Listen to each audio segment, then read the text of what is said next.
इसके पहले वाले वीडियो में हमने क्या पढ़ा था, संज्ञा पढ़ी थी, है ना। संज्ञा की कितनी भेद होती है, किसी भी व्यक्ति, वस्तु, स्थान या भाव के नाम को हम संज्ञा कहते हैं। संज्ञा 3 प्रकार की होती है, व्यक्तिवाचक संज्ञा, जातिवाचक संज्ञा और भाववाचक संज्ञा। ये तीनों के बारे में हमने पढ़ा था। आज हम अपने इस पाठ में पढ़ेंगे लिंग के बारे में। ठीक है, लिंग किसे कहते हैं?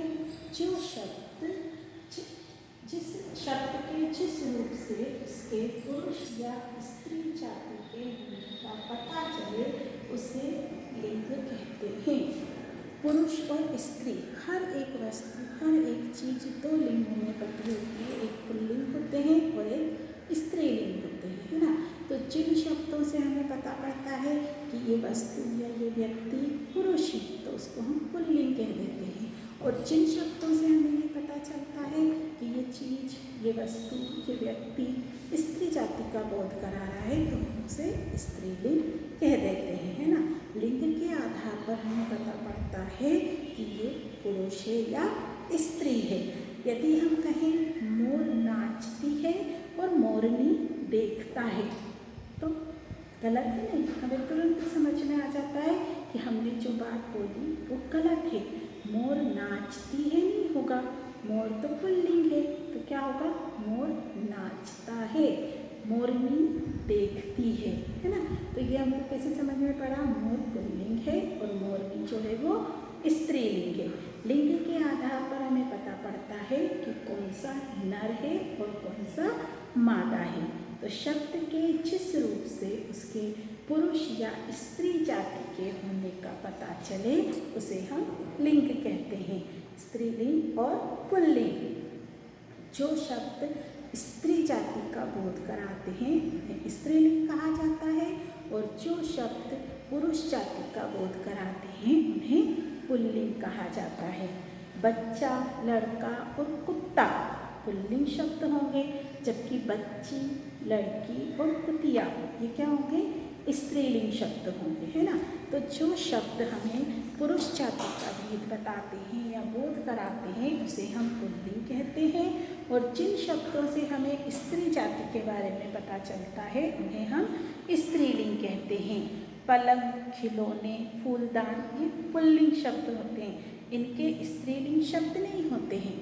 पलंग जो है ये पुल्लिंग ही होता है, पलंग का स्त्रीलिंग पलंगी नहीं होगा, नहीं होता है ना। खिलौने का खिलौनी नहीं होता है, फूलदान का फूलदानी नहीं होता है। तो कुछ शब्द ऐसे भी होते हैं जो हमेशा एक ही तरह से बोले जाते हैं, तो ये वाले शब्द क्या होते हैं? पुल्लिंग होते हैं, हमेशा पुल्लिंग में ही बोले जाते हैं। मेज, कुर्सी स्त्रीलिंग है, इनका पुल्लिंग नहीं होता। मेज का पुल्लिंग मेजा नहीं होगा, है ना। कुर्सी का कुर्सा नहीं होगा। तो ये वाले शब्द क्या हैं? ये हमेशा स्त्रीलिंग में ही बोले जाते हैं। तो कुछ शब्द ऐसे भी होते हैं जो हमेशा एक ही तरह से बोले जाते हैं, स्त्रीलिंग या पुल्लिंग में। हिंदी के सभी शब्द या तो स्त्रीलिंग होंगे या फिर पुल्लिंग होंगे। जितने भी शब्द हैं हिंदी भाषा में वो सभी शब्द या तो स्त्रीलिंग में प्रयोग किए जाते हैं या फिर पुल्लिंग में, चाहे वो गेंद, दरवाज़ा, खिड़की कुछ भी क्यों ना हो। गेंद अच्छी है, गेंद अच्छी है, हमको गेंद का स्त्रीलिंग होना कैसे पता पड़ा? उसकी क्रिया से, अच्छी है ना। अच्छी स्त्रीलिंग शब्द है, तो जब हमने बोला गेंद अच्छी है तो हमें समझ में आया कि गेंद स्त्रीलिंग है। बल्ला बड़ा है, बल्ला बड़ा है, इसमें क्रिया बड़ा है तो उससे हमें समझ में आया कि ये पुल्लिंग है। तो कुछ शब्द ऐसे होते हैं बेटा जिनकी क्रिया से हमें समझ में आता है कि वो स्त्रीलिंग है या फिर पुल्लिंग है। प्रयोग के आधार पर हम जान सकते हैं कि कौन सा शब्द पुल्लिंग है और कौन सा शब्द स्त्रीलिंग है। जब हम उसका प्रयोग करते हैं तो उसमें जो क्रिया आती है उसके आधार पर भी हम कई बार ये समझ पाते हैं कि ये वाला शब्द स्त्रीलिंग है या पुल्लिंग है। कुछ संज्ञा शब्द स्त्री और पुरुष के लिए एक जैसे ही प्रयोग किए जाते हैं। कुछ शब्द होते हैं जो हम स्त्री के लिए बोलते हैं तब भी वही बोलते हैं, पुरुष के लिए बोलते हैं तब भी वही बोलते हैं। तो ऐसे वाले शब्द कौन कौन से हैं? जैसे गृह मंत्री। अब गृह मंत्री चाहे वो स्त्री हो चाहे पुरुष हो, हम यही बोलेंगे गृह मंत्री जी पधार रहे हैं और गृह मंत्री जी पधार रही हैं। तो रही हैं और रहे हैं, इनसे हमें समझ में आया कि वो स्त्री हैं या पुरुष हैं। गृह मंत्री तो वही का वही है, गृह मंत्राणी नहीं बोला हमने। गृह मंत्री शब्द दोनों के लिए एक जैसा ही प्रयोग किया गया। हमें उसकी क्रिया से समझ में आया कि वो स्त्रीलिंग है या पुल्लिंग है। इसी प्रकार दुर्घटना स्थल पर तुरंत डॉक्टर पहुंच गए। दुर्घटना स्थल पर तुरंत डॉक्टर पहुंच गई। तो गए और गई ये दोनों जो क्रिया शब्द थे, इससे समझ में आया कि वहाँ पहुँचने वाले डॉक्टर स्त्री थे या पुरुष थे। तो ये हमें कैसे पता चला? क्रिया से। तो कई बार हमको कुछ शब्दों का पता उसकी क्रिया से लगाना पड़ता है। कुछ शब्द सदा स्त्रीलिंग या सदा पुल्लिंग होते हैं। इनके नाम से पहले नर या मादा लगाकर पुल्लिंग स्त्रीलिंग बनाए जाते हैं। कुछ शब्द ऐसे होते हैं जो हमेशा एक ही जैसे बोले जाते हैं। अगर हमको उनके बारे में अलग अलग बताना है तो हम नर और मादा का प्रयोग करते हैं। जैसे मछली, मछली का पुल्लिंग नहीं होता है, मछला नहीं सुना हमने कभी भी, है ना, मछली ही होता है। तो मछली को यदि हमें नर मछली बताना है तो हम क्या बोलेंगे? नर मछली, मादा मछली। मतलब पुल्लिंग और स्त्रीलिंग बताने के लिए हम उसमें नर और मादा का प्रयोग करेंगे।